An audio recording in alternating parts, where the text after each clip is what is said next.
ஆண்டவன் இரட்சகருமாய் இயேசு கிறிஸ்துவின் இனிய நாமத்தினாலே உங்கள் யாவருக்கும் உங்கள் அன்பான வாழ்த்துதலை தெரிவித்துக் கொள்கிறோம். கர்த்தர் நல்லவராக இருக்கிறார், கர்த்தர் பெரியவர். இச்சையினால் உண்டான கேடு என்ற தலைப்பின்களே நாம் கடந்த நாட்களிலே ஒரு செய்தியை பார்த்தோம். அதை தொடர்ந்து இந்த நாளிலும் கூட நாம் அதை குறித்து நாம் சிந்திக்கலாம். கர்த்தருக்கு ஸ்தோத்திரம். பார்த்தோம் 2 பேதுருவின் புஸ்தகம் 1:4 நாம் வாசிக்க கேட்டோம். மறுபடியும் நாம் அதை வாசிக்கலாம். இச்சையினால் உண்டான கேட்டுக்கு தப்பி திவ்ய சுபாவத்துக்கு பங்குள்ளவர்களாக பொருட்டு என்று வேதத்தில் நாங்கள் வாசிக்கிறோம். அப்படியானால் இச்சையினால் உண்டான கேட்டுக்கு தப்பி தெய்வீக சுபாவத்துக்கு பங்குள்ளவர்களாக நாம் மாற வேண்டும். பரலோகத்திலே போகும்போது மனிதர்களுடைய ஜென்ம சுபாவங்கள், பாவ சுபாவங்கள், அக்கிரம சுபாவங்கள் இதெல்லாம் பரலோகத்தில் போகாது. எனவே தெய்வீக சுபாவம் உடையவர்களாய் மாறினால் மாத்திரம்தான் நாம் பரலோகம் போக முடியும். அல்லேலூயா. எனவே இந்த உலகத்திலே இச்சைகள் இருக்கிறது. அந்த இச்சைகளுக்கு நாம் விலகி வாழ வேண்டும். நாம் யாக்கோபில் படித்தோம், இச்சையானது கர்ப்பம் தரிக்குமாம். அல்லேலூயா. இச்சையானது கர்ப்பம் தரித்து அது பாவத்தை பிறப்பிக்கும் என்று சொல்லி பார்க்கிறோம். ஆமென். பாவம் பூரணமாகும் போது மரணத்தை பிறப்பிக்கும் என்று சொல்லி. எனவே இச்சையானது கொஞ்சம் கொஞ்சமாய் கர்ப்பம் தரிக்கும். ஆமாம், ஏற்கனவே நான் சொன்னேன், ஒவ்வொரு விலங்குகளும் மனித ஜாதியும் கர்ப்பம் தரித்த உடனே பிள்ளை பிறக்காது. கர்ப்பம் தரித்து ஒரு சில மாதங்கள், ஆமாம், ஒரு சில நாட்கள் இப்படியெல்லாம் ஆகும்.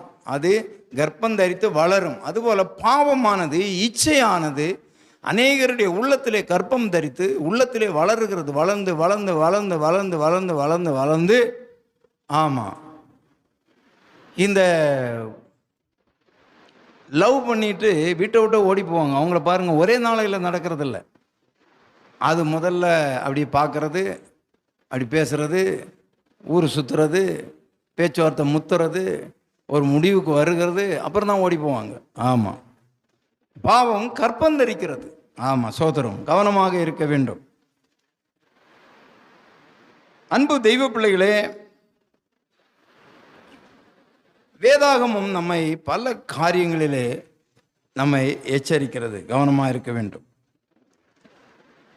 15:16 1 யோவான் 2:15-16 நாம் வாசித்தோம். உலகத்தில் உள்ளவைகளிலும் அன்பு கூறாதிருங்கள். ஒருவன் உலகத்தில் அன்பு கூர்ந்தால் அவனிடத்தில் தேவன் பிதாவின் அன்பு இல்லை. ஏனெனில் மாம்சத்தின் இச்சையும் கண்களின் இச்சையும் ஜீவனத்தின் பெருமையும் ஆகிய உலகத்தில் உள்ளவைகள் எல்லாம் பிதாவினால் உண்டானவைகள் அல்ல, அவைகள் உலகத்தால் உண்டானவைகள். எனவே நாம் ஏற்கனவே வாசித்தோம், படைத்ததெல்லாம் மனுஷனுக்கு தானே, அனுபவிக்கிறது தானே. இல்லை இல்லை இல்லை, தேவன் படைத்தது நல்லதை தான் படைத்தார். தீயதெல்லாம் உலகத்திலே உண்டானவைகள்.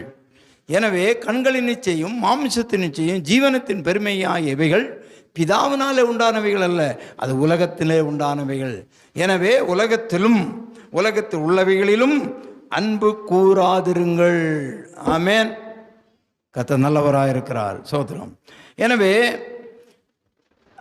அதிலே நாம் பார்க்கிறோம், கண்களின் இச்சை, மாமிசத்தின் இச்சை, ஜீவனத்தின் பெருமை. கண்களின் இச்சை குறித்து நாம் பார்த்தோம். ஆதியாகமம் 3:6 ஏவாள் அந்த மரத்தின் கனியை தேவன் வேண்டாம் என்று சொன்னார். ஆனால் அந்த மரத்தின் கனியை அவள் கண்டு அந்த விருட்சத்திலே அவள் பார்வைக்கு இன்பம், புசிப்புக்கு அது இச்சிக்கத்தக்கதான அந்த ஒரு மரமாகவும் கனியாகவும் இருந்தது. அல்லேலூயா சொல்லலாமா? எனவே அதிலே அந்த இச்சையிலே கண்களின் இச்சை. ஆமாம், நாம் பார்த்தோம். யோசுவாவின் புத்தகம் 7:21 ஆக்கான், அந்த 7ஆம் அதிகாரத்தை நாம் பார்க்கும்போது, ஆயி பட்டணம் சிறிய பட்டணம், எரியோவை பிடித்தார்கள், பெரிய பெரிய பட்டணங்களை பிடித்தார்கள். மோசே நாட்களிலே, யோசுவாவின் நாட்களிலே பெரிய யுத்தங்கள். யோர்தானை கடந்தார்கள். எரிகோ கோட்டை பயங்கரமான 7 நாள் சுற்றியற விழுந்தது. இப்படியெல்லாம் இருந்த இடத்துல ஒரு ஆயி பட்டணம், ஒரு சின்ன ஊரில் யுத்தத்துக்கு போகணும். யோசுவாவிடத்தில் ஜனங்கள் வந்து சொல்கிறாங்க, மொத்த பேரையும் நம்ம அங்கே அழைத்து கொண்டு போக வேண்டிய அவசியமே இல்லை, கொஞ்சம் பேர் போனால் எளிதிலே ஜெயிக்கலாம். ஆனால் போய் தோல்வியை சந்தித்தார்கள் ஆயி பட்டணத்தில். யோசுவா ஆண்டவருடைய சமூகத்தில் விழுந்து கிடந்து ஜெபிக்கிறான், ஆண்டவரே ஏன் இப்படிப்பட்ட ஒரு நிலைமை ஆண்டவரே, இந்த சின்ன பட்டணத்தில் நாங்கள் தோத்து விட்டோமே, பெரிய பெரிய காரியங்களை சாதித்து விட்டோம் என்று. அப்பொழுது ஆண்டவர் சொன்னார், உங்களிடத்தில் ஒருத்தன் இருக்கிறான், அவன் சாபத்தீடானதை இச்சித்து சாபத்தீடானதை இச்சித்தான் என்று சொல்லி பார்க்கிறோம். எனவே அதை தோல்வியை சந்திக்க வேண்டியது வந்தது என்று சொல்லி 7:21 வாசியுங்கள். யோசுவா 1:7 யோசுவா 7ஆம் அதிகாரம் 21. கொள்ளையிலே நேர்த்தியான ஒரு பாபிலோன் சால்வையும் 200 வெள்ளி சேக்கலையும் 50 சேக்கல் நிறை கொண்ட ஒரு பொன் பாலத்தையும். பார்த்தீங்களா, அவன் என்ன பண்ணானா, கண்டானாம். அவன் கண்டு அவளை இச்சித்து எடுத்துக்கொண்டேன், அவைகள் என் கூடாரத்தின் மத்தியில் பூமிக்குள் புதைந்திருக்கிறது, வெள்ளி அதன் அடியில் இருக்கிறது என்றான். அல்லேலூயா சொல்லலாமா? யோசுவா உடனே ஆட்களை அனுப்பி அவர்கள் கூடாரத்துக்கு ஓடினார்கள். அவனுடைய கூடாரத்தில் அது புதைந்திருக்கிறது, வெள்ளியும் அதன் கீழ் இருக்கிறது. அவைகளை கூடாரத்தின் மத்தியிலிருந்து எடுத்து யோசுவாவிடத்திலும் இஸ்ரவேல் புத்திரர் எல்லாரிடத்திலும் கொண்டு வந்து கர்த்தருடைய சமூகத்தில் வைத்தார்கள். பிரியமானவர்களே, கண்களின் இச்சை பொற்பாலத்தின் மேலே, பாபிலோனிய சால்வையின் மேலே இச்சை. ஆமாம், அதனால விழுந்து போனார்கள். இந்த சால்வை போர்த்துவாங்க பாருங்க. அந்த சால்வை போர்த்தணுன்னு அந்த சால்வை பெற்றுக்கொள்வர்களுக்கு ஒரு பெருமையாக வரும். என்ன சொல்லி போர்த்துவாங்க? பொன்னாடை போர்த்துக்கிறோன்னு. அங்கே அதில் பொண்ணு 5 கிலோ பொண்ணு இருக்குதா, இல்லை 2 கிலோ இருக்கா, 1 கிராம் இருக்குதா? ஒன்றும் இல்லை. ஒரு கதர் துணியை போட்டுக்கிட்டு பொன்னாடை போர்த்துக்கிறோம்னு இல்லை, பேர் வேற, இதில் வேற பெருமை வேற. இந்த பாபிலோனிய சால்வையில் பொன்னே இருக்குங்க. ஆமாம், அந்த காலத்துல எல்லாம் பெரியவங்க ஒரு ஒரு ஒரு துண்டை அப்படியே தோளில் போடுவாங்க. ஆமாம், எங்கள் ஊரில் அதுக்கு நேரியதுன்னு சொல்லுவாங்க, நேரியது அப்படின்னு. எங்கள் அப்பா போட்டுட்டு தான் போவார். ஒரு கல்யாணத்துக்கு போனால், ஃபங்க்ஷனுக்கு போனால் அதை ஒன்று அப்படி ஒரு பக்கமாக போடுவார். போடும்போதுக்கு முன்னாடியே நல்லா அயனிங் பண்ணி அந்த பொன் சருகை அவ்வளோ பட்டையாக தெரியும், கோல்டு மாதிரி. அது உண்மையிலே அதில் கொஞ்சம் கோல்டு இருக்குங்க. அது பழசாக போனால் நாங்கள் எல்லாம் உட்காந்து தீயில் போட்டு நெருப்பில் அதை எரித்து அந்த ஜருகையை உருட்டி எடுப்போம். அதில் கொஞ்சம் பொண்ணு இருக்கும், அதை நல்ல விலைக்கு வாங்குவாங்க. இப்போ கூட என்ன நல்ல ஒரிஜினல் பட்டுல எல்லாம் இருக்குது, பொண்ணு இருக்குங்க. அதனால தான் பட்டு ஜருகை வாங்குறோம் கூவி நடக்கிறான், சும்மா நடக்கிறான். எனவே அந்த ஒரிஜினல் சால்வை இல்லை பொண்ணு இருக்கும். ஆமாம், அப்போ பாபிலோனிய சால்வை எப்படி இருந்திருக்கும் பாருங்க. அதனால தான் அவன் இச்சித்தான். இன்றைக்கி பெருமையை இச்சிக்கிற மக்கள் உலகத்தில் அதிகமாக இருக்கிறார்கள். கவனமாக இருக்க வேண்டிய இச்சை. ஆமாம், நான் பார்த்தோம் 1 தீமோத்தேயு 6ஆம் அதிகாரம் 10. ஆமாம், பண ஆசை நமக்கு இருக்கக்கூடாது, நமக்கு இருக்கிறவைகள் போதும் என்று எண்ண வேண்டும் என்று சொல்லி நாம் பார்த்தோம். சோதரம். அடுத்தது பார்த்தோம், லோத்தை பார்த்தோமா இல்லையா? ஆதியாகமம் புஸ்தகம் 13ஆம் அதிகாரம் 10ஆம் வசனத்தில் நாம் பார்க்கும்போது, ஆதியாகமம் 13:10 இங்கே ஆபிரகாமும் லோத்தும், ஆபிரகாம் அழைப்பை பெற்று அவன் கானானுக்கு வருகிறான். அங்கே வந்தபோது லோத்தும் கூட வந்தார். இப்பொழுது ஆண்டவர் அவரை சொன்னார், உன்னை ஆசீர்வதிக்கவே ஆசீர்வதித்து உன்னை பெருகவே பெருக பண்ணுவேன் என்று, அதுபோல ஆசீர்வாதம் அதிகமாய் வந்தது, பெருக்கமும் அதிகமாய் வந்தது. நாம் வேதத்தில் வாசிக்கும்போது 13ஆம் அதிகாரத்திலே 6ஆம் வசனம், அவர்கள் ஒருமித்து குடியிருக்க அந்த பூமி அவர்களை தாங்கக்கூடாது இருந்தது, அவருடைய ஆசி மிகுதியாக இருந்தது, அவர்கள் ஒருமித்து வாசம் பண்ண ஏதுவில்லாமல் போயிற்று. அவ்வளவு அதிகமான ஆசி வந்ததுனால என்ன ஆயிடுச்சான், ஒன்றா அவர்கள் வாழ்வதற்கு பூமி தாங்கலையா, பூமி தாங்கக்கூடாத ஆசீர்வாதங்கள் அந்த ஆபிரகாமுக்கு இருந்தது.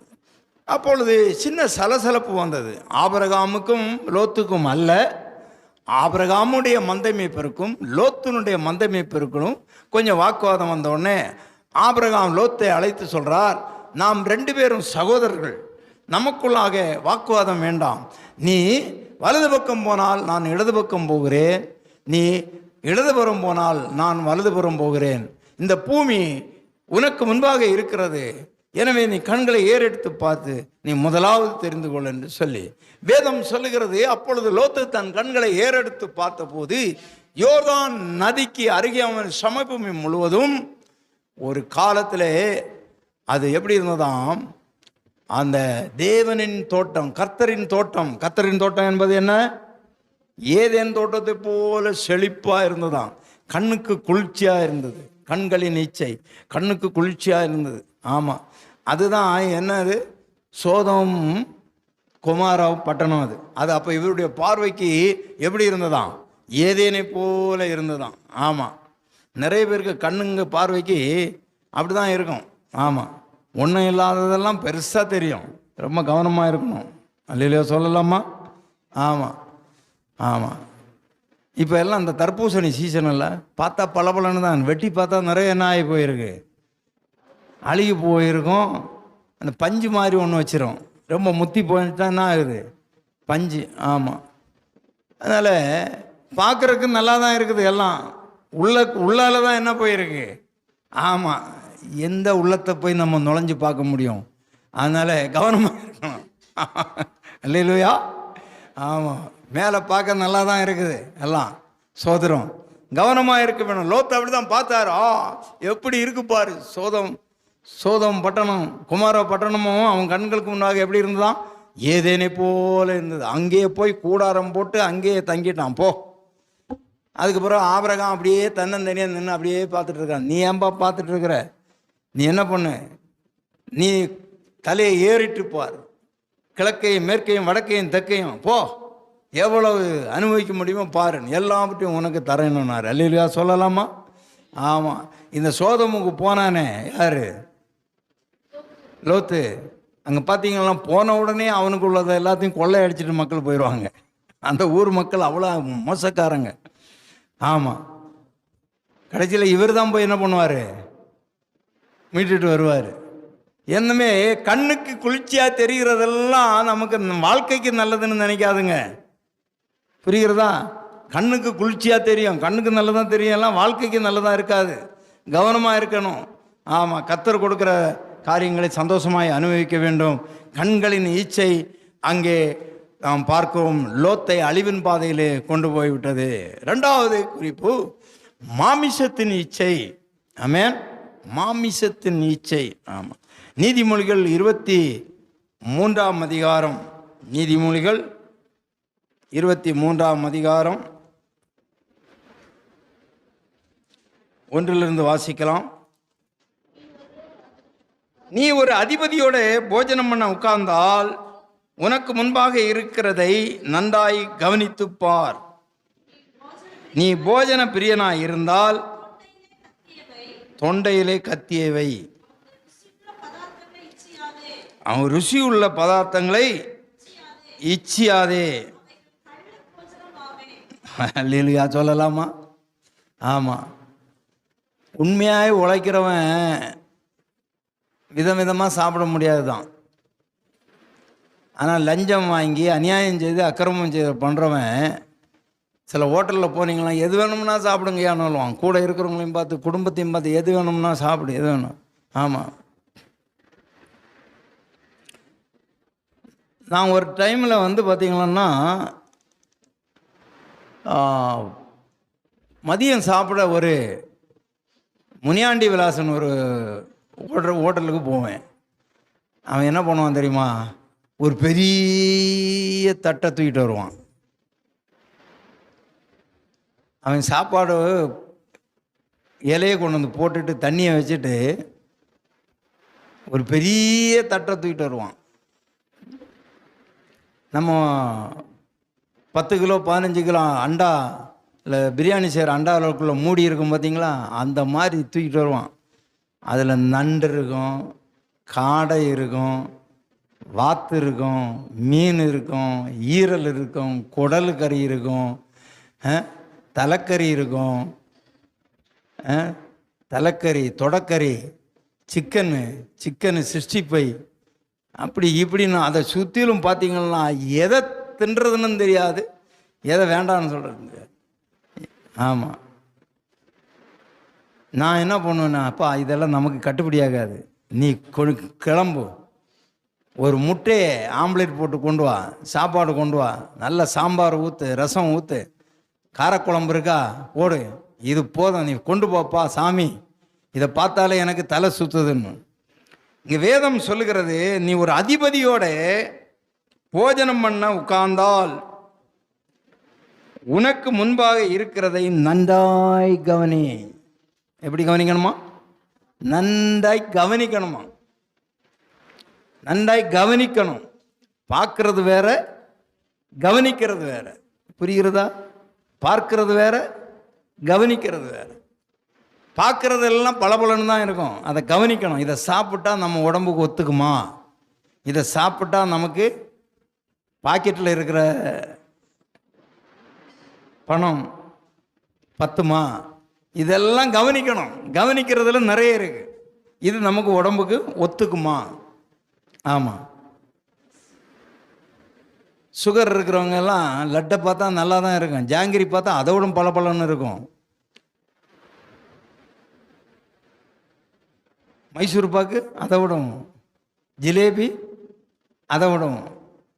ஆமாம், இன்னும் அதிகமாக சொல்லிட்டு போனால் நம்ம உதட்டுலேருந்தே ஒளியிரும். அதை பார்த்தா அப்படி இருக்கும்.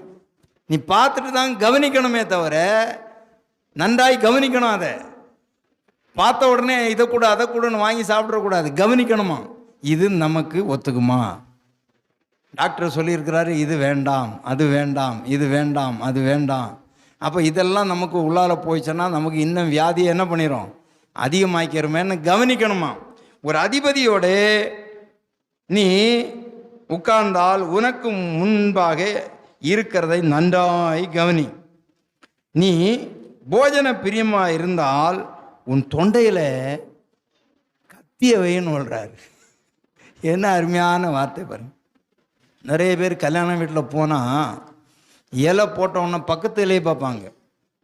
அவனுக்கு நல்ல துளிர் இலை, நல்ல இளம் இலை பெருசாக போட்டிருந்தான்னா இவனுக்கு மூடு கிடச்சிருக்கும். இவன் முறைச்சி பார்ப்பான், இவன் இலையை சாப்பிட்றவன் போல இருக்கு.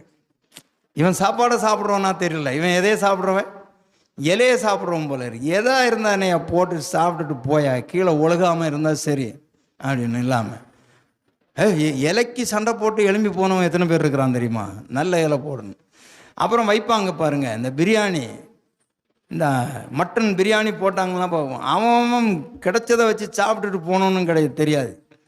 அப்படியே பக்கத்தில் இருக்க பார்ப்பான், அங்கே பெரிய பீஸாக இருக்குது, இங்கே பெரிய இது இருக்குன்னு அவன்கிட்ட சண்டை போடுவான். ஆமாம், நமக்கு அந்த காலத்திலே ராசி கிடையாது. ஆமாம், வச்சாச்சுன்னா சில நேரங்களில் இவ்வளவு மசாலா தான் ஒன்றா வந்து கொட்டும். அவன் நினச்சிட்டு போவான் பெரிய பீஸா அவருக்கு வந்துருக்குன்னு நினச்சிட்டு போவான். அப்படியே தூக்கி ஒதுக்கி வச்சுட்டு ஏதோ 2 பீஸ் இருக்கிறத சாப்பிட்டுட்டு சொல்லுவாங்கல்ல, ஒட்டுறது தான் ஒட்டும், எல்லாருக்கும் எல்லா ராசியும் கிடையாது. அதனால நீ அதிபதியோட உட்காரும் போது சாப்பிட உட்கார்ந்தால கூட கவனிக்கணுமா? இச்சிக்காதே, கவனி. நீ போஜன பிரியனா இருந்தால் தொண்டையில் கத்தியவை. ஆமாம், கத்தியவை. அதுக்காக கல்யாணத்துக்கு சாப்பிட போகும்போது கத்தியோட போக முடியும்? கத்திய வைன்னா ஓன் தொண்டையில் கத்திய வைக்க சொன்னார். நீ அவனுக்கு பெரிய பெரிய பீஸா வருதுன்னு திடீர்னு கோபத்தில் கத்தியை கொண்டு அவன் தொண்டையில் வச்சிட போகிற. ஓன் தொண்டையில் தான் கத்திய வைக்க சொன்னார். அப்படின்னு சொன்னால் என்னன்னா, அதை நீ ரொம்ப தின்னு கடைசியில் வந்து தின்ன முடியாமல் டாக்டர் கத்தி வைக்கிற முன்னால் நீயே கத்தி வச்சு தடுத்துக்கோ அப்படின்னு அர்த்தம். லிமிட்டாயிரு அல்லையா சொல்லலாமா? எனவே பிரியமானே, போகிற இடங்களெல்லாம் இச்சிக்கப்படுறத எல்லாவற்றையும் நம்ம சாப்பிட்டுட்டு இருக்கக்கூடாது. சுருங்க சொன்னால் ஆமாம், அது மாமிசத்தின் இச்சை. அல்லேலூயா, ஆண்டவர் நல்லவராக இருக்கிறார். நீதிமொழிகள் 5:1 வாசிக்கலாம். நீதிமொழிகள் 5:1. என் மகனே, என் ஞானத்தை கவனித்து உன் புத்தியை செவிசாய், அப்பொழுது விவேகத்தை பேணிக்கொள்வாய் என்று சொல்லிவிட்டு சொல்லுகிறாள். அங்கே சொல்லுகிறார் 5ஆம் வசனம், அவள் 3ஆம் வசனத்தில் பரஸ்திரி என்று சொல்லப்பட்டிருக்கு. அவளுடைய உதடுகள் தேன் கூடு போல் ஒழுகுமா. 5ஆம் வசனம், அவள் காலடிகள் மரணத்துக்கு இறங்கும், அவள் நடைகள் பாதாளத்தை பற்றி போகும். 6ஆம் வசனம் சொல்லுகிறது, அவளுடைய நடைகள் மாறி மாறி விகாரப்படும். இப்படியாக வருகிறது. 8ஆம் வசனம், உன் வழியை அவளுக்கு தூரப்படுத்து, அவளை வீட்டின் வாசலை கிட்டி சேராதே. 10ஆம் வசனம், அந்நியர் உன் செல்வத்தினாலே திருப்தி அடைவார்கள், உன் பிரயாசத்தின் பலன் புறத்தியானுடைய வீட்டிலே சேரும். முடிவிலே உன் மாமிசமும் சரீரமும் உருவழியும் போது நீ துக்கித்து, ஐயோ போதகத்தை நான் வெறுத்தேனே, கடிந்து கொள்ளுதலை என் மனம் அலட்சியம் பண்ணினதே, என் போதகரின் சொல்லை நான் கேளாமலும் எனக்கு உபதேசம் பண்ணினவர்களுக்கு என் செவியை சாயாமலும் போனேனே, சபைக்குள்ளும் சங்கத்துக்குள்ளும் கொஞ்சம் குறைய எல்லா தீமைக்கும் உள்ளானேனே என்னும் முறையிடுவாய். ஆமாம், இப்போ போதனைகளை பேசும்போது பிள்ளைங்களுக்கெல்லாம் கசப்பாக தான் இருக்கும். என்னையா இதை பேசுகிறாரு, இப்படி பேசுகிறாரு. வேதம் சொல்கிறது, மாமிசத்தின் இச்சை அநேகரை வேதனைக்குள்ளாக கொண்டு போவது. வேசித்தனம், சாப்பாடு, இதெல்லாம் மனுஷனை அநேக நேரங்களில் தீட்டுப்படுத்துகிறதா இருக்கிறது. கவனமாக இருக்க வேண்டும். நியாயாதிபதிகள் 14ஆம் அதிகாரம் 1ஆம் வசனத்தை வாசிகள். நியாயாதிபதிகள் 14:1. சிம்சோன் திம்னாத்துக்கு போய் திம்னாத்திலே பெலிஸ்தரின் குமாரத்திகளில் ஒரு பெண்ணை கண்டு திரும்பி வந்து தன் தாயின் தகப்பனை நோக்கி, திம்னாத்திலே பெலிஸ்தரின் குமாரத்திகள் ஒரு பெண்ணை கண்டேன், அவளை எனக்கு கொள்ள வேண்டும் என்றான். அன்பு தெய்வ பிள்ளைகளே, இந்த நியாயாதிபதிகளின் புஸ்தகத்திலே நாம் பார்க்கும்போது இந்த சிம்சோனுடைய கதை ஆரம்பிக்கிறது. மனோவா பிள்ளை இல்லாமல் இருக்கிறார்கள். இப்பொழுது அவனுக்கு, மனோவாவுக்கும் அவனுடைய மனைவிக்கும் தேவன் தரிசனமாகி சொல்றார், இதோ பிள்ளை பெறாத மலடியான நீ கற்பந்தரித்து ஒரு குமாரனை பெறுவாய், ஆதலால் நீ திராட்சரசம் மதுபானம் குடியாதபடிக்கும் தீட்டானது ஒன்றும் புசியாதபடிக்கும் எச்சரிக்கையாயிரு. நீ கற்பம் தரித்து ஒரு குமாரனை பெறுவாய், அவன் தலையின் மேலே சவரகன் கத்தி படலாகாது, அந்த பிள்ளை பிறந்தது முதல் தேவனுக்கென்று நசரேனாக இருப்பான். பிரியமான தேவனுடைய பிள்ளைகளே, நசரேய விரதம் என்று ஒரு விரதம் வேதத்திலே சொல்லப்படும்.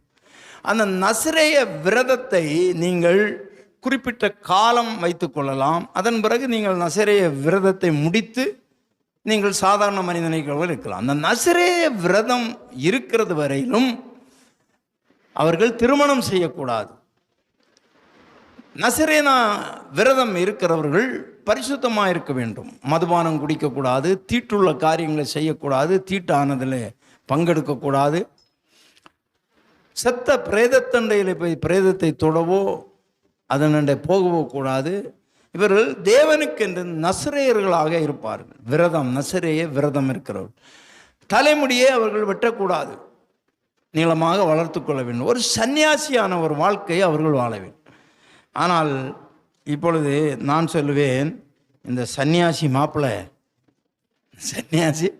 மாப்பிள்ளை எங்கே போனானா, திம்னாத்துக்கு போய் இஸ்ரவேலின் குமாரத்திகளில் ஒருத்தியை பெண் கொள்ளவில்லை. இவன் யார்? இவன் இஸ்ரவேலன், இவன் கர்த்தருடைய பிள்ளை. ஆனால் இவன் போயிருக்கிறது பெலிஸ்தரிடத்திலே போயிருக்கிறான். பெலிஸ்தியர்களுக்கும் இஸ்ரவேல் ஜனங்களுக்கும் ஆகாது. பெலிஸ்தியர்களை தேவன் வெறுத்தார். இஸ்ரவேல் ஜனங்களை நேசித்தார். எனவே ஆண்டவர் எழுதி கொடுக்கும் போதே கட்டளையாக எழுதி கொடுத்தார், நீ அந்நிய ஜாதியினிடத்தில் போய் பெண் கொள்ளக்கூடாது. விக்கிரகங்களுக்கும் நம்ம கொரிந்தியரில் வாசிக்கிறோம், விக்கிரகங்களுக்கும் தேவனுடைய ஆலயத்துக்கும் சம்பந்தம் ஏது? எனவே பேலியாளுக்கும் கர்த்தருடைய பிள்ளைகளுக்கும் இசைவேது, அந்நிய நுகத்தில் அவிசுவாசிகளோடு இணைக்கப்படக்கூடாது என்று வேதம் திட்டவட்டமாக சொல்லுகிறது. பழைய ஏற்பாட்டு காலத்திலும் கூட தேவன் அவர்களுக்கு அநேக பிரமாணங்களை எழுதி கொடுத்தார். அந்நிய ஜாதியாரோடு நீங்கள் கலக்கக்கூடாது என்று சொன்னார். நன்றாய் கவனிக்க வேண்டும். வேதத்திலே ஒருவேளை நீங்கள் சொல்லலாம், இந்த ஜாதி ஜாதி என்று சொல்லப்பட்டிருக்கிறதெல்லாம் நேசன் நேசன் என்று, அந்நிய தேசத்தார், அந்நிய தேசத்தார். நன்றாய் நீங்கள் கவனிக்க வேண்டும். நான் ஜாதி பார்க்குற ஆளோ ஜனம் பார்க்குற ஆளோ கிடையாது. ஜாதி என்று ஒன்று உலகத்தில் இல்லவே இல்லை. ஆனால் இன்னொன்று இருக்கிறது. ஜாதி இல்லை, இனம் என்று ஒன்று இருக்கிறது. என்ன இனம்? ஆபிரகாமுக்கும் ஈசாக்குக்கும் யாக்கோபையும் பார்க்கிறோம். இந்த யாக்கோபுக்கு 12 பிள்ளைகள் பிறந்தார்கள், 12 கோத்திரங்கள் பிரிந்தது. ஆனால் எல்லா கோத்திரங்களும் தேவனுக்கு உகந்த கோத்திரம் அல்ல. ஆனால் எல்லாமே எங்கேருந்து தான் வந்தது? ஒரு தகப்பன் பெற்ற பிள்ளைகள் தான். அங்கே ஜாதி இல்லை, ஆனால் இனம் இருந்தது. அதனாலே தான் அவன் தன்னுடைய பிள்ளைக்கு ஆபிரகாம் ஈசாக்குக்கு பெண் கொள்ளும் போது, என் இனத்தாரிடத்திலே போ. எங்க போ? என் இனத்தாரிடத்திலே போ என்று அவர் சொல்லுவார். அன்பு தெய்வ பிள்ளைகளே, இனம் இருக்கிறது, ஜாதி கிடையாது. சில வம்சங்கள் அது அப்படியே தான் இருக்கும். அதில் கொஞ்சம் கவனமாக நம்ம இருக்கணும்னு வேதம் எச்சரிக்கிறது. எனவே நான் ஜாதி ஜனம் பார்க்குற ஆள் இல்லை, ஆனால் இனம் கண்டுகொள்ள வேண்டும். ஆமாம், எல்லா இனங்களையும் ஆண்டவர் ஒரே மாதிரி நேசிக்கவும் இல்லை, ஒரே மாதிரி வைக்கவும் இல்லை. சிலது தீட்டானது அருவறுப்பானது என்று வைத்திருக்கிறார் ஆண்டவர். அந்த மக்கள் அப்படியான சுபாவங்களில் போய்விட்டார். அவங்க அந்த சுபாவத்தின்படி அவர்களை ஆண்டவர் பிரித்தார். எனவே அந்த சுபாவங்கள் விக்கிரகத்தை வணங்கிட்டு இருப்பாங்க, அந்த சுபாவங்கள் விக்கிரகங்களுக்கு படைத்ததை தின்பாங்க. அந்த சுபாவங்கள் அப்படி தான் இருக்கும். அது ஒரு இனம். நாம் இனத்தை விட்டு போகக்கூடாது. அல்லேலூயா சொல்லலாமா? எனவே கவனமாக நாம் இருக்க வேண்டும். இங்கே இவன் இஸ்ரவேலன், ஆனால் இவன் எங்கே போயிருக்கிறான்? பெலிஸ்தரிடத்திலே போய் ஒரு பெண்ணை கண்டான். இது மாமிசத்தின் இச்சை. ஆமாம், இவன் யாரு? இஸ்ரவேலுக்கு முன்னால் ஒன்று சொன்னனே, நசரேயன், சன்னியாசி. நம்ம ஊர் பாஷையில் சொன்ன என்னது? சன்னியாசி. இவன் சன்னியாசி எங்கே போயிருக்கிறான்? இப்போ திம்னாத்துக்கு போய் அங்கே ஒரு பெண்ணை கண்டு, ஆண்டவருக்கு பிரியமில்லாத ஒரு பெண்ணை பார்த்து அதில் மயங்கிட்டான். யார்? கவனமாக இருக்கணும். நசரேய விரதம். ஆமாம், கவனமாக இருக்க வேண்டும். அது மாத்திரமல்ல, அது பெரிய கதை. அங்கே போய்ட்டு பெண்ணை பார்த்துட்டு வருவான், நிச்சயம் பண்ணிட்டு. அதுக்கப்புறம் தாய் தகப்பனை கூட்டிகிட்டு போவான். அங்கே போனால் அந்த பொண்ணை இன்னொருத்தனுக்கு கொடுத்துருவாங்க. அதனால இவருக்கு தலைவருக்கு கோபம். சாது மரண்டா, நீங்கள் சொல்லுங்கள். சன்னியாசிக்கு இப்போ என்ன ஆகி போயிடுச்சு? கோபம் புஷ்ஷுன்னு வந்துச்சு. ஏன் பொண்டாட்டியை இன்னொருத்தருக்கு கொடுத்துட்டாங்களே அப்படின்னு கோபம் அடைஞ்சு அவன் போய் என்ன பண்ணிட்டான்? காட்டில் போய் 300 நரியை பிடிச்சாங்க. நீங்கள் ஒரு நரியை உங்களால் பிடிக்க முடியுமா? அவன் 300 நரியை பிடிச்சி வாளோடு வால் சேர்த்து பந்தங்களை கட்டி அவனுடைய எதிரியினுடைய வயலை அத்தனை எரிச்சு போட்டான். புரிகிறதா உங்களுக்கு? எரிச்சு போட்டான். இதனால் அந்த ஊர் மக்கள் ரொம்ப கோபமாக இருக்கிறாங்க. சோதரம் 15ஆம் வசனம். சில நாள் சென்ற பின்பு சிம்சோன் கோதுமை அறுக்கிற நாட்களில் ஒரு வெள்ளாட்டுக்குட்டியை எடுத்துக்கொண்டு தன் பெஞ்சாதியை காண, நான் என் பெஞ்சாதியினிடத்தில் அறை வீட்டுக்குள் போகட்டும் என்று அவன் தகப்பனோ அவனை உள்ளே போக விட்டாமல் நீ அவளை முற்றிலும் பகைத்து விட்டாய் என்று நான் எண்ணி அவளை உன் சிநேகிதனுக்கு கொடுத்து விட்டேன். அவள் தங்கை அவளை பார்க்கலாம் அளவுள்ளவள் அல்லவா, அவளுக்கு பதிலாக இவள் உனக்கு இருக்கட்டும் என்று சொன்னான். அப்பொழுது சிம்சோன், நான் பெலிஸ்தருக்கு பொல்லாப்பு செய்தாலும் என்மேல் குற்றம் இல்லை என்று அவர்களுக்கு சொல்லி புறப்பட்டு போய் 300 நரிகளை பிடித்து பந்தங்களை கட்டி எரிச்சு விட்டான். அல்லேலூயா. எப்படி இருக்கு கதை பார்த்தீங்களா? ஆமாம். இப்போ சன்னியாசி இப்போ அடுத்தது என்ன பண்ணாரு? 16ஆம் அதிகாரம் 1க்கு பாருங்க, 1ஆம் வசனம். 16:1 என்ன இருக்குன்னா, பின்பு சிம்சோன் முதல்ல திம்னாத்துக்கு போனான். இப்போ காசாவுக்கு போய் அங்கே ஒரு நல்லவளை கண்டான். அப்படின்னா இருக்கு, வேசியை கண்டான். அவளிடத்திலே போனான். எப்படி இருக்கு பார்த்தீங்களா? சாது மரண்டு இப்போ எங்கே போயிடுச்சு? சன்னியாசி இப்போ எங்கே போயிட்டாரு? வேசி வீட்டுக்கே போயிட்டாரு. கொழுப்பு பார்த்தீங்களா அவனுக்கு? ஆண்டவர் அவனை நசரேனாக தாயின் தகப்பன் அநேக நாள் பிள்ளை இல்லாமல் இருக்கும்போது வேண்டுதல் பண்ணி கொண்டிருக்கிறாங்க. ஆண்டவரே அவனுக்கு ஒரு மகா பலத்தை கொடுத்து அவனை சிம்சோன் அவனை நல்ல ஒரு பலனை கொடுத்து அவனுக்கு ஒரு பெரிய பலம் என்கிறதான ஒரு வரத்தை, ஒரு கிருபையை, தாளந்தை கொடுத்து பெலிஸ்தரை, இஸ்ரவேல் ஜனங்களை பெலிஸ்தருடைய கைக்கு நீங்களாக்கி ரட்சிக்க ஆண்டவர் அவனை இரட்சகனாக ஏற்படுத்தினார். ஆனால் இந்த இரட்சகன் தலைக்கு ஏறி போச்சு. இவனுக்கு பைத்தியம் ஏறி போய் முதல்ல ஒன்றை போய் பார்த்தான். அது கிடைக்கலன்னு நாட்டே வயல் நிலங்களை கொளுத்திட்டான். இஸ்ரேல் இப்போ பெலிஸ்தர்கள் இவன் பேரில் பெரிய கோபம். அவனை எங்கே பார்த்தாலும் பிடிக்கணும். இப்போ அவன் காசாவுக்கு போய் ஒரு வேசியை கண்டு அங்கே போயிருக்கிறான். அல்லேலூயா சொல்லலாமா? அப்பொழுது சிம்சோன் இங்கே வந்திருக்கிறான் என்று அறிந்து என்ன பண்ணாங்க, எல்லாரும் அங்கே போய் அவனை பிடிக்கிறதுக்கு போயிட்டாங்க. சோதரம் சிம்சோன் நடுராத்திரி மட்டும் படுத்திருந்த நடுராத்திரியில் எழுந்து பட்டணத்து வாசல் கதவுகளையும் அதன் 2 நிலைகளையும் பிடித்து தாழ்பாளர்களோட பேர்த்துட்டு தோளின் மேலே தூக்கிட்டு போகிறாங்க. அவன் எப்படி போகிறான்? தோளில் மேலே. வாசக்காலெல்லாம் அந்த காலத்தில் வாசக்காலெல்லாம் பெரிய தடியினால் வச்சு கட்டியிருப்பாங்க. எல்லாத்தையும் பிடிச்சி இழுத்துட்டு போகிறான். மகா பெரிய பலம். அவனை பிடிக்க வந்திருக்கிறாங்க, பிடிக்க முடியாமல் போயிட்டான். இப்படியெல்லாம் அவன் போகிறான். பார்த்தீங்களா? அப்படியே அந்த அதிகாரத்தெல்லாம் படிக்கும்போதே தலைவர் இப்போ என்ன பண்ணியிருக்கிறாருன்னா, பல சோதனைகள் எல்லாம் தாண்டிடும். நான் எதுக்கு வரேன்னா, இன்னொரு இடத்துல வந்து அவன் மடியில் படுத்து கிடப்பான். 19ஆம் வசனம் வாசிங்க. அவள் அவனை தன் மடியிலே நித்திரை செய்ய பண்ணி ஒருவனை அழைத்து, இவன் தலைமயிறு போயிடுச்சுன்னா இவனுக்கு பலம் இழந்துருவான்னு. இவன் அதுக்கு முன்னால் என்ன பண்ணுவான்? இவனை நயங்காட்டி, அவளுக்கு பேர் என்னது? உத்தமீனா இருக்கு, கற்புள்ளவனா இருக்கு, வேசி. அவனை நயங்காட்டி லவ் பண்ணுறான். அப்படியே பயங்கரமாக பேசி உன் பலம் எதுலையா இருக்கு? புது கயரை கொண்டு வந்து கட்டு, அப்போ நான் இதாயிடுவேன்.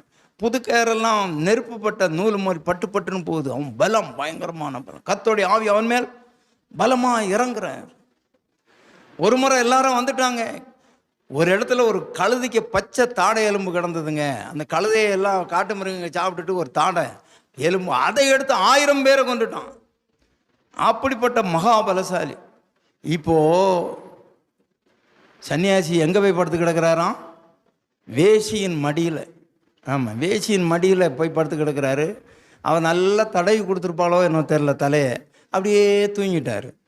அதுக்கு முன்னால் அவன் கேட்டா, அப்படியே அரை தூக்கம் வரும்போதே, யோ சும்மா நீ என்ன போட்டு ஏமாத்திட்டு இருக்கிறியா, எங்கே தான் ஏன் உன் பலன் இருக்குன்னு அவன் சொல்கிறான். என் தலைமயிறு நசரேனா இல்லவா, பிறந்த நாளில் இந்த இன்னும் என்ன ஆகலை, மொட்டை அடிக்கலை, அதில் தான் இருக்குதுங்க பலம்.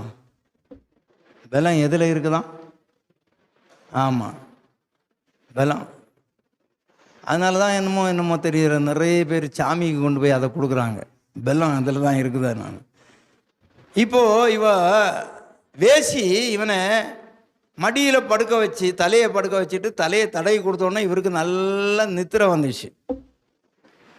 வாங்கடா அப்படின்னு அவன் கொண்டு கத்தியை எடுத்து வலிச்சுட்டே போயிட்டான் மொத்தத்தையும்.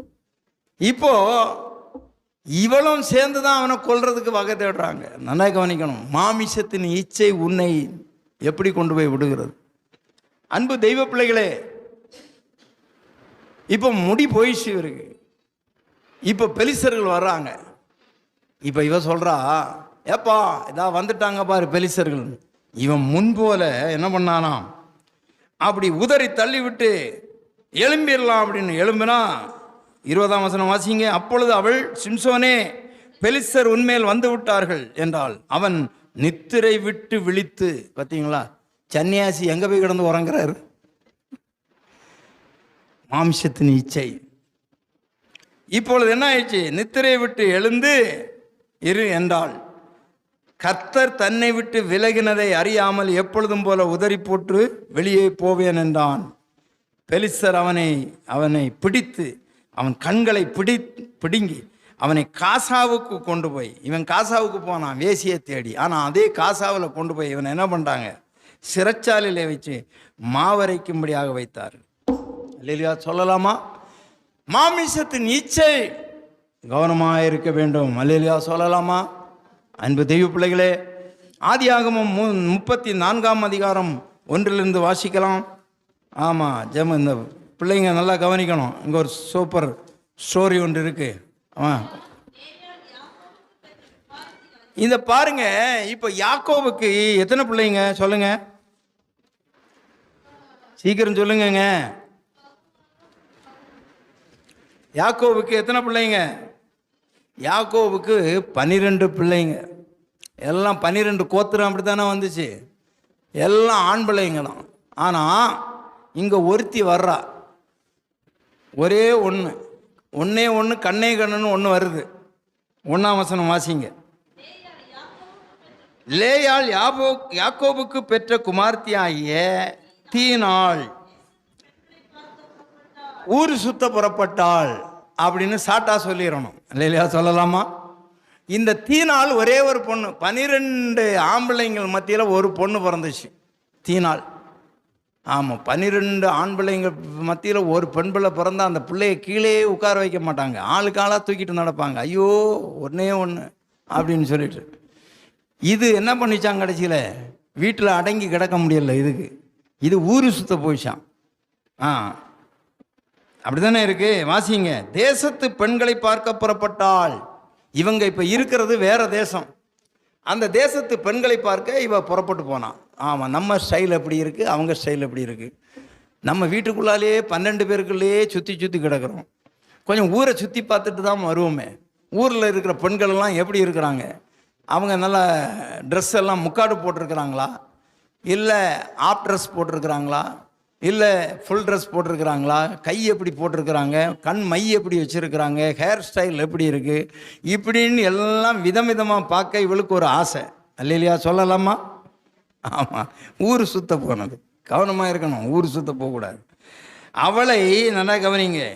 ஏவியனான எமோரியனின் குமாரனும் அத்தேசத்தின் பிரபுவாகிய சீகேம் என்பவன் கண்டு அவளை கொண்டு போய் அவளோட சயனித்து அவளை தீட்டுப்படுத்திட்டான். ஏக்தம் ஒரே நாளையில் கதை முடிஞ்சு போச்சு. எப்படி இருக்கு பார்த்தீங்களா? ஊர் சுற்றுற பிள்ளைங்களுக்கு இதுதான் நடக்கிறது.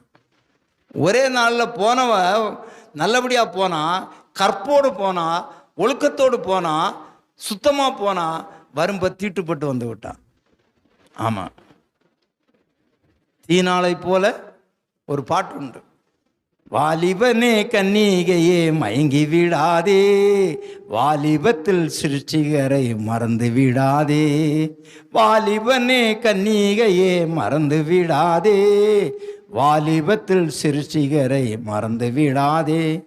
தீனாளை போல் ஊரை சுற்ற ஆசைப்படாதே, தீட்டுப்பட்டு மடிந்திடுவாய் மறந்து விடாதே.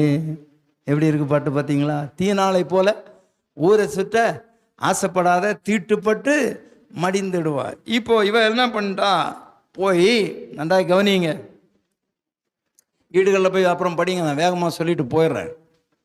மாம்சத்தின் இச்சை போய் அவன் என்ன பண்ணிட்டான், அவன் கெடுத்துட்டான். ஒரே ஒரு பொண்ணு, செல்ல பொண்ணு, இவ ஆடையும் அலங்காரமும் கலைஞ்சு போய் இவன் வந்திருக்கிறா வீட்டுக்கு. வந்துக்கிட்டு தான் இவனுங்க 12 பேரும் 12 கொம்பை தூக்குனானா, தடியை தூக்குனானா, ஆயுதத்தை தூக்குனா தெரியாது. ஏன் தங்கச்சிய இந்த ஊரில் இருக்க இவனுக்கு கெடுத்துட்டானே, இவனை விடக்கூடாதுன்னு போய் அத்தனையும் அடித்து தூள் கிளப்பி சுட்டு எரித்து நாசம் பண்ணி விட்டுட்டானுங்க. கோபம், தங்கச்சியை கெடுத்துட்டானே அப்படின்னு கோபம் போய், சரி அப்புறம் அந்த ஊர் ஜனங்கள்லாம் சமாதானப்படுத்திடே, இதெல்லாம் போகணும் அவங்ககிட்ட சண்டைக்கு வந்து, சரி எதுக்கு என்ன பண்ணலாம், அந்த ஊர் மக்கள் வராங்க, அந்த பொண்ணை என் பையனுக்கே கொடுத்துருங்க, தீட்டு பட்டாச்சு, போனது போட்டோம், எங்கள் ஊருக்கே கொடுத்துருங்க. இவன் என்ன பண்ணான் தெரியுமா, யாக்கோவுக்கு 12 பேர், இவனுங்களை இப்போ தான் பழி வாங்கணும். ஏற்கனவே போய் அடித்து தூள் கிளப்பிட்டு வந்ததெல்லாம் பத்தாது, இனிமேல் தான் அவனுங்களை என்ன பண்ணணும், பழி வாங்கணும் சொல்லிட்டு, நீங்கள் எல்லாம் என்ன பண்ணணும், என் பொண்ணை உங்களுக்கு தர்றேன், நீங்கள் உங்கள் குடும்பத்தார் அத்தனை பேரும் என்ன பண்ணணும்னா, இந்த எங்கள் ஊர் வழக்கம், நாங்கள் யார், இஸ்ரவேல் ஜனங்கள், எங்கள் ஜனங்களில் ஆம்பளைங்க எல்லாமே என்ன பண்ணணும், விருத்த சேதனம் பண்ணணும். அதனால் உங்கள் பையனுக்கு எங்கள் பொண்ணை கொடுக்குறோம், ஆனால் உங்கள் குடும்பத்தில் உள்ள அத்தனை பேரும் நீங்கள் என்ன பண்ணணும், விருத்த சேதனம் பண்ணிட்டு வரணும் அப்படின்னு. இந்த விருத்த சேதனம் என்று சொல்வது ஞானஸ்தானத்துக்கு ஒப்பமாக இருக்கிறது. இந்த விருத்த சேதன உடன்படிக்கை அது ஆண்டவர் ஆபிரகாமுக்கு அந்த விருத்த சேதன உடன்படிக்கை சொன்னார். உன் வீட்டில் பிறந்த பிள்ளைங்க எல்லாருக்கும் விருத்த சேதனம் 8ஆம் நாள்லேயே பண்ணிடணும்னு சொன்னார். ஆமாம், இவருக்கு வயதான போது தான் சொன்னார், இவர் வயதான பிறகு தான் இவர் விருத்த சேதனம். இந்த விருத்த சேதனம் என்று சொல்வது தேவனுடைய உடன்படிக்கை ஆனபடினாலே இந்த ஆண்களுடைய அந்த ஆண் உறுப்பினுடைய நுனித்தோலை வெட்டி விடுவாங்க. இந்த சுன்னத்துன்னு சொல்கிறது அதுதான். அது தெய்வ கட்டளை ஆனதுனால அது இஸ்ரேல் ஜனங்களுக்கு அந்த புண்ணு ஒன்றுமே இல்லாமல் ஆறிடும். அது ஒன்றும் வலியும் இருக்குது, அது ஒரு தெய்வ கிருபை ஆறிடும். ஆனால் எல்லாரும் பண்ணுறாங்கன்னு நீயம் பண்ணினேன்னா உனக்கு என்ன ஆயிரும், வேலைக்கு ஆகாது. அந்த ஊர் மக்களை இவன் சொன்னான், யார் சொன்னது, இந்த யாக்கோவுக்கு 12 பிள்ளைங்களை எல்லாம் சேர்ந்து ஒரு முடிவு பண்ணி, நீங்கள் எல்லாரும் உங்கள் குடும்பத்தை சேர்ந்து அத்தனை பேரும் என்ன பண்ணுங்கடா, விருத்த சேதனம் பண்ணிட்டு வாங்க. 7ஆம் வசனம், யாக்கோபின் குமாரர் இந்த செய்தியை கேட்ட உடனே வெளியிலிருந்து வந்தார்கள். அவர் யாக்கோபின் குமாரத்தியோட சயனித்து செய்யத்தக்காத மதிகேட்ட காரியத்தை இஸ்ரவேலில் செய்ததினாலே அந்த மனிதன் மனம் கொதித்து மிகவும் கோபம் கொண்டார்கள். ஏமோர் அவர்களோட பேசி, என் குமாரனான சீகேமின் மனது உங்கள் குமாரத்தின் மேல் பற்றுதலாக இருக்கிறது, அவளை அவனுக்கு மனைவியாக கொடுங்கள், நீங்கள் எங்களோட சம்பந்தம் கலந்து எங்கள் குமார்த்திகளை உங்கள் குமார்த்தியை எங்களுக்கு கொடுத்து எங்கள் குமார்த்திகளை உங்களுக்கு கொண்டு எங்களோட வாசம் பண்ணுங்கள், தேசம் உங்கள் முன்பாக இருக்கிறது, இதிலே குடியிருந்து வியாபாரம் பண்ணி பொருள் சம்பாதித்து அதை கையாண்டு கொண்டிருங்கள் என்றான். சீகேமும் அவன் தகப்பனையும் அவன் சகோதரியை நோக்கி, உங்கள் கண்களில் எனக்கு தயவு கிடைக்க வேண்டும், நீங்கள் என்னிடத்தில் எதை கேட்டாலும் தருகிறேன், பரிசமும் வெகுமதியும் நீங்கள் எவ்வளவு கேட்டாலும் உங்கள் சொற்படி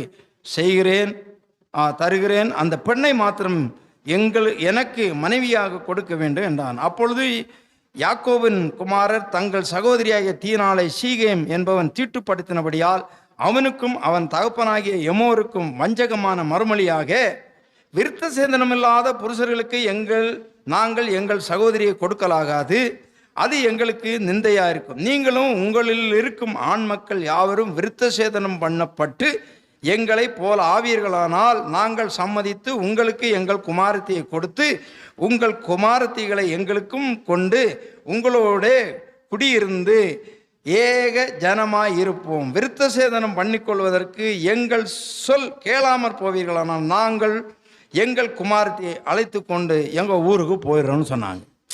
அவருடைய வார்த்தைகள் ஏமோருக்கும் ஏமோரின் குமாரனாகிய சீகேமுக்கும் நலமாய் தோன்றினது. அந்த வாலிபன் யாக்கோபுடைய குமாரத்தின் மேல் பிரியம் வைத்திருந்தபடியால் அந்த காரியத்தை செய்ய அவன் தாமதம் பண்ணவில்லை. அவன் தன் தகப்பன் வீட்டார் அனைவருக்குள்ளும் மேன்மையுள்ளவராய் இருந்தான். ஏமோரும் அவன் குமாரர் சீகேனும் தங்கள் பட்டணத்து வாசலில் வந்து தங்கள் பட்டணத்து மனிதரோடு பேசி, இந்த மனிதர் நம்மோடைய சமாதானமாக இருக்கிறார்கள், ஆகையால் இந்த தேசத்தில் வாசம் பண்ணி இதிலே வியாபாரம் பண்ணட்டும். அவர்கள் வாசம் பண்ணுவதற்கு தேசம் விஸ்தாரமாக இருக்கிறது. அவருடைய குமாரத்திகளை நமக்கு மனைவிகளாக கொண்டு நம்முடைய குமாரத்திகளை அவர்களுக்கு கொடுப்போம். பார்த்தீங்களா, அவிசுவாசிகம் விசுவாசிகம் பங்கு இல்லை. ஆனால் இவங்க எப்படியெல்லாம் பேசுகிறாங்க பார்த்தீங்களா. அந்த மனிதர் விருத்த சேதனம் பண்ணப்பட்டவர்களாக இருக்கிறது போல நம்மிலே உள்ள ஆண் மக்கள் யாவரும் விருத்த சேதனம் பண்ணிட்டால் ஏக ஜனமாய் மாறிடுவோம். அல்லையா சொல்லலாமா? நம்ம சொல்லுவோம்ல, நீங்கள் ஞானஸ்தானம் எடுத்தால் தான் பொண்ணு தருவோம் அப்படின்னு. இது ஞானஸ்தானத்துக்கு பொண்ணு எடுக்கிற மாதிரி இது கல்யாணம் பண்ணுறதுக்கு என்ன பண்ண போகிறாங்களாம்? என்ன பண்ண போகிறாங்களாம்? விருத்த சேதனம் என்கிற சுண்ணத்து பண்ண போகிறாங்க இவனுங்க எல்லாம். யார்? அந்த எதிர் ஜாதி ஆளுங்க. சரி, நடந்த கதை என்னன்னு தெரியுமா? எப்படியோ ஒரு வழியாக எல்லாரும் என்ன பண்ணாங்க? சுண்ணத்து பண்ணிக்கிட்டாங்கங்க. நான் முதல்ல என்ன சொன்னேன்? அந்த விருத்த சேதனம்னு சொல்கிறது யாரால் ஏற்படுத்தப்பட்ட உடன்படிக்கை? தேவனால். இதை இவன் செய்கிறான்னு அவன் செய்தா என்ன அடித்தான் தெரியுமா? 24ஆம் வசனம். அப்பொழுது ஏமோரின் பட்டணத்து வாசலில் புறப்பட்டு வரும் அனைவரும் அவன் சொல்லையும் அவன் குமாரனே ஆகிய சீகேமின் சொல்லையும் கேட்டு அவனுடைய பட்டணத்து வாசலிலிருந்து புறப்பட்டு வரும் ஆண் மக்கள் யாவருக்கும் ஒவ்வொருத்தனையும் பிடிச்சிட்டு அறுத்துட்டானுங்க. இல்லையா சொல்லலாமா? ஒவ்வொருத்தனையும் பிடிச்சி என்ன பண்ணிட்டானுங்க? அறுத்துட்டான். எல்லாரும் சுண்ணத்து பண்ணிட்டா நம்ம அவங்கள்ட்ட பொண்ணு எடுக்கலாம், அவங்க இங்கேருந்து எடுக்கலாம்.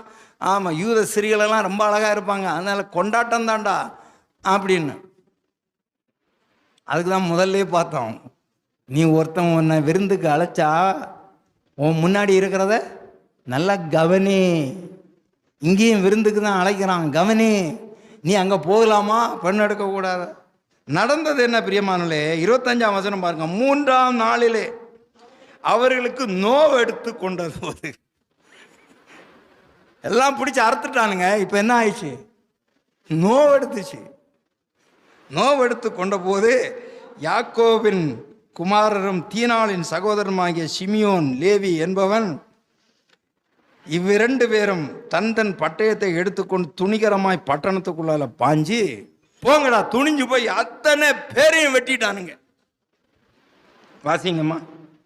நோவெடுத்து கொண்ட போது யாக்கோபின் குமாரரும் தீனாளின் சகோதரமான சிமியோன் லேவி என்னும் 2 பேரும் தன் பட்டயத்தை எடுத்துக்கொண்டு துணிகரமாய் பட்டணத்தின் மேல் பாய்ந்து ஆண் மக்கள் யாவரையும் கொண்டு போட்டார்கள். ஏமோரையும் அவன் குமாரர் சீகேமையும் பட்டய கற்காலை கொன்று சீகேமின் வீட்டில் இருந்த தீனாளை அழைத்து கொண்டு போயிட்டார்கள். மாப்பிள்ளைங்க பொண்ணையும் அங்கேயே தான் கொண்டு வச்சிருந்துருக்கிறானுங்க. ஊரை சுத்த போனவளையும் என்ன பண்ணிட்டாங்க? சமாதானம் பேசி, ஆமாம் உங்களுக்கு பொண்ணை நான் எடுக்கிறேன், என் பொண்ணை நீ கொடுக்க, சம்பந்தம் கலந்துக்கலாம், ஆனால் நீங்கள் என்ன பண்ணணும்? கட் பண்ணணும். நோவெடுத்துச்சு. அவன் இப்போ பேண்டைடு போட்டுட்டு நடக்கிறான். யுத்தம் பண்ண முடியுமா? இவன் 2 பேரே புகுந்து போய் அத்தனை பேரையும் வெட்டிட்டானுங்க. கண்களின் நீச்சை, மாமிசத்து நீச்சை எங்கே போய் முடியுது பார்த்தீங்களா? மேலும் யாக்கோபின் குமாரர் வெட்டுண்டவர்களிடத்தில் வந்து தங்கள் சகோதரியை அவர்கள் தீட்டுப்படுத்தினதற்காக பட்டணத்தை கொள்ளையிட்டு அவருடைய ஆடு மாடுகளையும் கழுதையும் பட்டணத்தில் வயல்வெளிகளையும் இருந்தவர்கள் யாவையும் அவருடைய எல்லா தட்டு முட்டுகளையும் எடுத்துக்கொண்டு அவருடைய எல்லா குழந்தைகளையும் சிறுகளையும் சிறைபிடித்து வீட்டில் இருந்த எல்லாவற்றையும் கொள்ளையிட்டார்கள். கொடுமை. ஆவதும் பொண்ணால அழிவதும் பொண்ணால. பாருங்க, இவ ஒழுங்கா வீட்டில் 12 பேருக்கு கூட வாழ்ந்துட்டு சந்தோஷமா சகோதரர்களோடு இருந்துட்டு இருந்தா எங்கே போனா? இவா ஊரை சுத்த போனவளுக்கு நடந்த கதையை பார்த்தீங்களா? சீகேம் கெடுத்துட்டான், சீகேமையும் கொண்டுட்டானுங்க. ஆமாம், இப்போ வர்றா இவ ஒன்றும் இல்லாமல் போயிட்டு ஒரே நாள் மானத்தை பறி கொடுத்துட்டு வந்தவா. கவனமாக இருக்க வேண்டும் அன்பு தெய்வங்களை, கண்களின் நிச்சயம் மாம்சத்தின் நிச்சயம். அல்லேலூயா. எவ்வளவு அழிவை கொண்டு வந்து விட்டது பாருங்க. சோதரம். ஜீவனத்தின் பெருமை கடைசியாக சொல்லி முடித்து விடுகிறேன். லூக்கா 12:16 ஒருவன் வேதமாய் வாசிங்க 12:16. ஒருவன் சொல்லுகிறான், அவனுடைய வயல் நிலங்கள் நன்றாக விளைந்ததாம், ஜீவனத்தின் பெருமை. அவன் தூங்க போறப்போ சொல்றான், அவன் தூங்க போறப்போ என்ன சொல்றான்? ஐயோ, என் வயல் நிலம் நன்றாய் விளைந்தது, நான் என்ன செய்வேன்? ஒன்று செய்வேன், என் களஞ்சியங்கள் எல்லாம் இடித்து பெரிதாக கட்டி அதையெல்லாம் சேகரித்து வைத்து, ஆண்டவரே பல ஆயிரம் பல நாட்கள் நான் நன்றாக சம்பூர்ணமாய் வாழ்ந்து சுகமாய் இருப்பேன், நல்லா சாப்பிடுவேன் அப்படின்னு. ஜீவனத்தின் பெருமை. களஞ்சியங்களை இடிச்சு பெரிதாக கட்டி எனக்கு விளைந்த தானியத்தையும் அங்கே சேர்த்து வைத்து, பின்பு ஆத்மாவை பார்த்து, உனக்காக அநேக வருஷங்கள், அப்பா நிறைய நாள் சேர்த்து வச்சிருக்கிறேன்.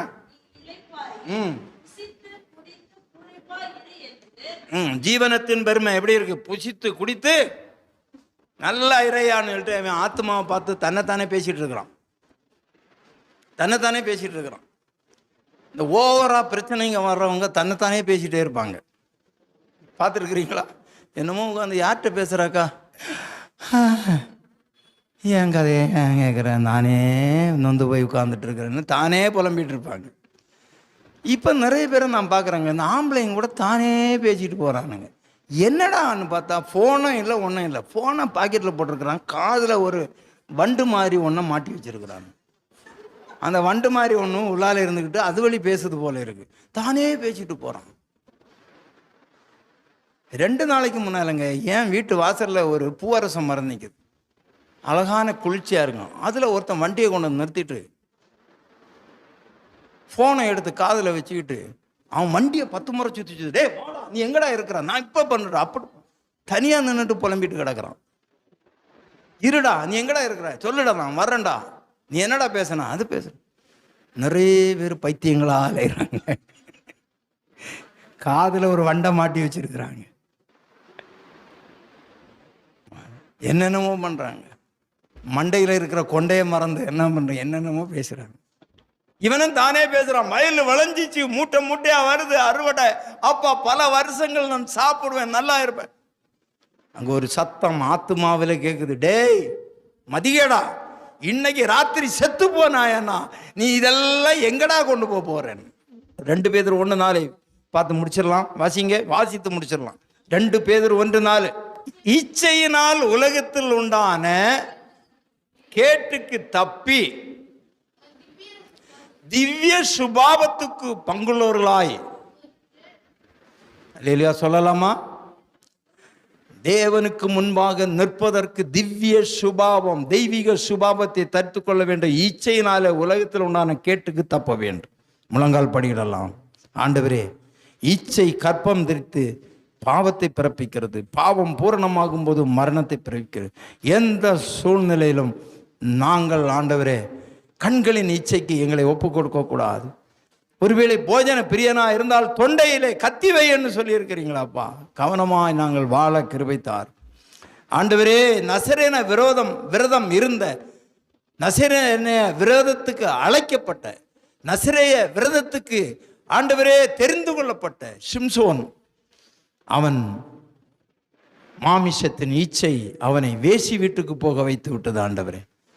அதனாலே அவன் பலனை இழந்தான், கண்களை பிடுங்கப்பட்டு மாவரைத்து கொண்டிருக்க வைத்தார்கள் ஆண்டவர். ஆண்டவரே, யாக்கோபினுடைய குமாரத்தி தீனாள் வீட்டில் ஒழுங்கா இராதபடி ஊரை சுத்த ஆசைப்பட்டு அந்த ஊரே நாசமாய் போய்விட்டது. பல கொலைகளுக்கு ஆளாகி விட்டார்கள் ஆண்டவர். மதிகேடன் விளைநிலங்களை நிறைய விளைந்தது. அவன் ஜீவனத்தின் பெருமையினாலே எச்சரிக்கப்பட்டானே. ஆண்டவரே, நாங்கள் ஞானமாயிருக்க உதவி செய்யும். இவைகளுக்கெல்லாம் தப்பி உம்முடைய சமூகத்திலே நாங்கள் திவ்ய சுபாவத்தோடு வந்து நிற்க எங்களை தகுதிப்படுத்தும். உலகமும் அதன் ஆசை இச்சைகளும் ஒளிந்து போகும். தேவனுடைய சித்தம் செய்வரனோ என்னென்றைக்கு நிலை நிற்பான் என்று வேதம் சொல்லுது. ஆண்டவரே, எங்களை இப்படிப்பட்ட தீமைகளுக்கு வரைக்கும் பாதுகாப்பு. வரைக்காக ஆயத்தப்படுத்தும். பிள்ளைகளை ஆசீர்வதி. இயேசுவிலும் ஜெபிக்கிறேன் பிதாவே, ஆமென். எல்லாரும் சேர்ந்து சொல்லலாம். என் ஆத்துமாவே கர்த்தரை ஸ்தோத்திரி, என் முழு உலகமே அவருடைய பரிசுத்த நாமத்தை ஸ்தோத்திரி. என் ஆத்துமாவே கர்த்தரை ஸ்தோத்திரி, கர்த்தர் செய்த சகல உபகாரங்களை மறவாதே, ஆமென்.